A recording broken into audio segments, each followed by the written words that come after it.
Hello and welcome back to my channel where we are reading from the scriptures, a few chapters every day. And right now we are in Bereshith, or in English it is Genesis. We are in Bereshith. We'll be reading chapters 8, 9, and 10. And I've got a couple of people asking which Bible I'm reading from. So this is what it looks like. It's called The Scriptures, and it's by the Institution of Scriptural Research. I actually got it on Amazon for like less than $30, and I really like it because it has the set apart name. You probably can't see it, but because I've highlighted so much. But maybe I'll take a picture and show you that it uses the set apart name for our Lord and Savior Yeshua, and for our Creator, Yahweh or Yahweh. So this is where we are right now. We're in Bereshith, so let's go ahead and get started. Bereshith chapter 8. And Elohim remembered Noah, and all the beasts and all the cattle that were with him in the ark. And Elohim made a wind to pass over the earth, and the waters subsided.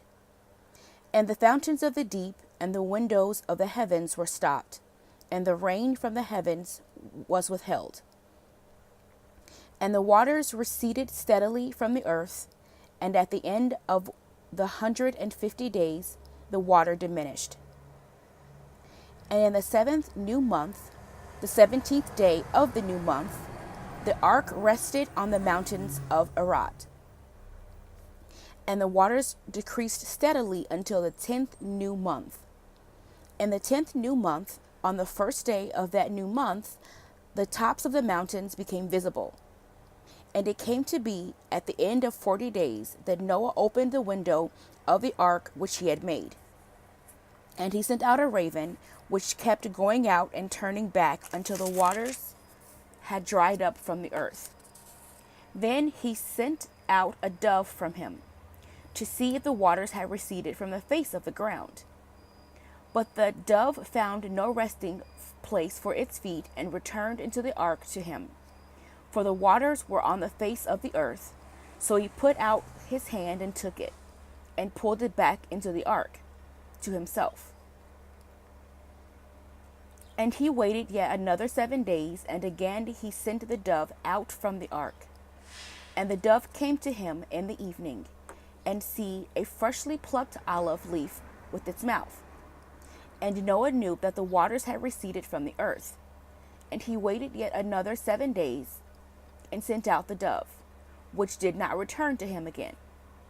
And it came to be in the 601st year, in the first month, the first days of the new month, that the waters were dried up from the earth.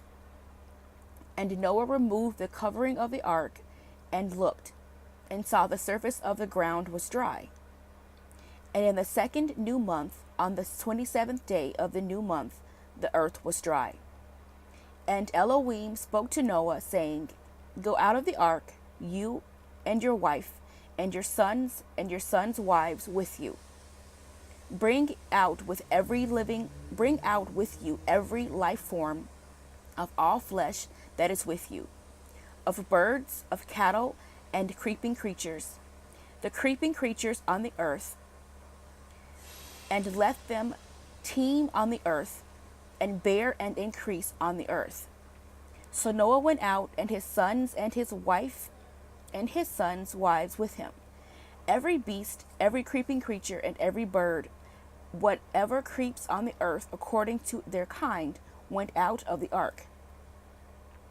And Noah built a slaughter place to Jehovah or Yahweh, and took of every clean beast, of every clean bird, and offered ascending offerings on the slaughter place. And Jehovah smiled, or Yahweh, and Yahweh smelled a soothing fragrance. And Yahweh said in his heart, Never again shall I curse the ground because of man.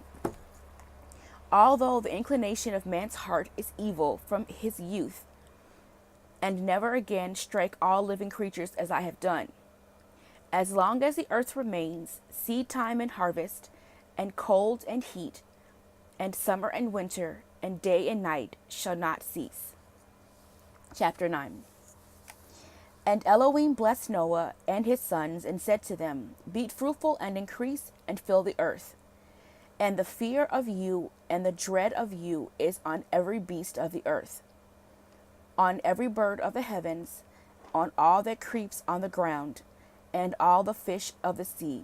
Into your hand they have been given. Every creeping creature that lives is food for you. I have given you all as I gave the green plants. Do not eat flesh with its life, its blood, but only your blood for your lives I require. For the hand of every beast I require it, and from the hand of man. From the hand of every man's brother I require the life of man. Whoever sheds man's blood, by man his blood is shed. For the image of Elohim he has made man. As for you, be fruitful and increase, bring forth teemingly in the earth, and increase it. And Elohim spoke to Noah and to his sons with him, saying, I establish my covenant with you and your seed after you, and with every living being that is with you, of the birds, of the cattle, and of every beast of the earth with you, of all that go out of the ark, every beast of the earth. And I shall establish my covenant with you, and never again is all flesh cut off by the waters of the flood, and never again is there a flood to destroy the earth. And Elohim said, This is the sign of the covenant which I make between you and me, and every living being that is with you, for all generations to come. I shall set my rainbow in the clouds, and it shall be for a sign of the covenant between me and the earth. And it shall be, when I bring a cloud over the earth, that the rainbow shall be seen in the cloud. And I shall remember my covenant which is between me and you and every living being of all flesh. And never again let the waters become a flood to destroy all flesh. And the rainbow shall be in the cloud, and I shall see it, to remember the everlasting covenant between Elohim and every living being of all flesh that is on the earth. And Elohim said to Noah, This is the sign of the covenant which I have established between me and all flesh that is on the earth. And the sons of Noah went out of the ark were Shem and Ham and Yapheth. And Ham was the father of Canaan, or Canaan. And the sons of Noah went out of the ark were Shem, Ham, and Japheth. And Ham was the father of Canaan. These three were the sons of Noah, and all the earth was overspread from them. And Noah, a man of the soil, began and planted a vineyard.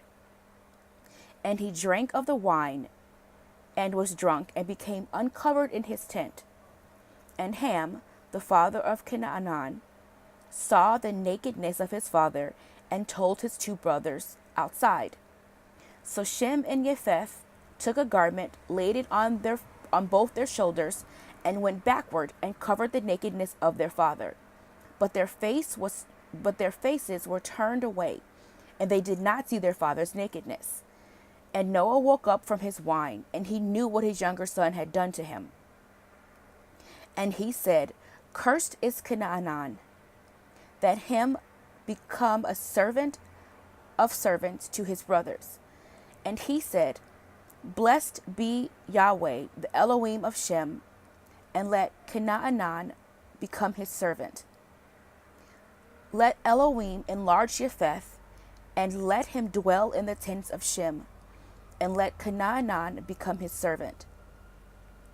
And Noah lived after the flood 350 years. So all the days of Noah were 950 years, and he died. Chapter 10. And this is the genealogy of the sons of Noah, Shem, Ham, and Japheth. And the sons were born to them after the flood. The sons of Japheth, Gomer, and Magog, and Madai, and Yawan, and Tubal, and Meshek, and Tiras. And the sons of Gomer, Ashkenaz, and Riphath, and Torgama. And the sons of Yawan, Elisha, and Tarshish, and Kittim, and Doanim. From these the coastland peoples of the nations were separated into their lands, everyone according to his language, according to their clans, into their nations. And the sons of Ham, Cush, and Mitzrayim, and Put, and Canaan. And the sons of Cush, Seba, and Havilah, and Sabta, and Rama, and Sabetka. And the sons of Raamah, and Sheba, and Dedan. And Cush brought forth Nimrod. He began to be a mighty one on the earth. He was a mighty hunter before Yahweh. Therefore it is said, like Nimrod, the mighty hunter before Yahweh.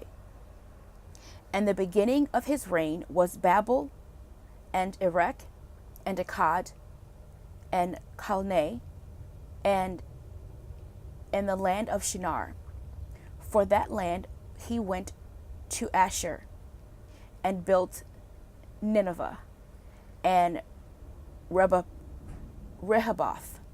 Ir, and Keilah, and Resen between Nineveh and Keilah, the great city.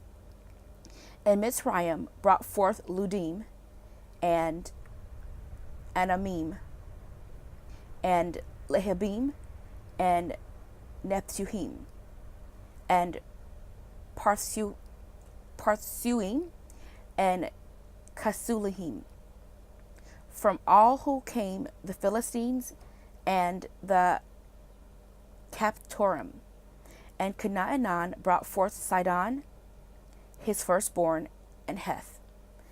And the Jebusites, and the Amorites, and the Girgashites, and the Hivites, and the Arites, and the Sinites, and the Arurites, and the Semarites, and the Hamathites. And after the clan of the Canaanites were spread abroad. And the border of the Canaanites was Sidon, as you go toward Gerar, as far as Uzzah. As you go towards Sodom, or Sodom, and Amorah, or Gomorrah, and Admah, and Seboim, as far as Lasha, or Lasha. These were the sons of Ham, according to their clans, according to their languages, in their lands, in their nations. And also to Shem, the father of all the children of Eber, and the brother of Yapheth, and the elder children were born. The sons of Shem, Elam, and Ashur, and Arpachshad, and Lud, and Aram. And the sons of Aram, Uts, and Hul, and Getzer, and Mash. And Arpachshad brought forth Shelah, and Shelah brought forth Eber. And to Eber were born 2 sons. The names of one was Peleg, for in his days the earth was divided, and his brother's name was Yoktan. And Yoktan brought forth Almadad, and Sheleph, and Hatzamareth, and Yerah, and Hadaram, and Uzzah, and Dilak, and Obal, and Abimael, and Sheba, and Ophir, and Havilah, and Yobab. All were the sons of Yoktan, and their dwelling place was from Mesha, as you go toward Sephar, a mountain of the east. These were the sons of Shem, according to their clans, according to their languages, in their lands, according to their nations. These were the clans of the sons of Noah, according to their nations, and their nations. And from these the nations were divided on the earth after the flood. Well, thank you so much for bearing with me through those names. They're not an easy read, as you can see, but Again, I believe that it's completely necessary to know at least the names of our forefathers in the original language, which would be Hebrew at the time of Genesis. So thank you so much, and I will see you again tomorrow. Bye.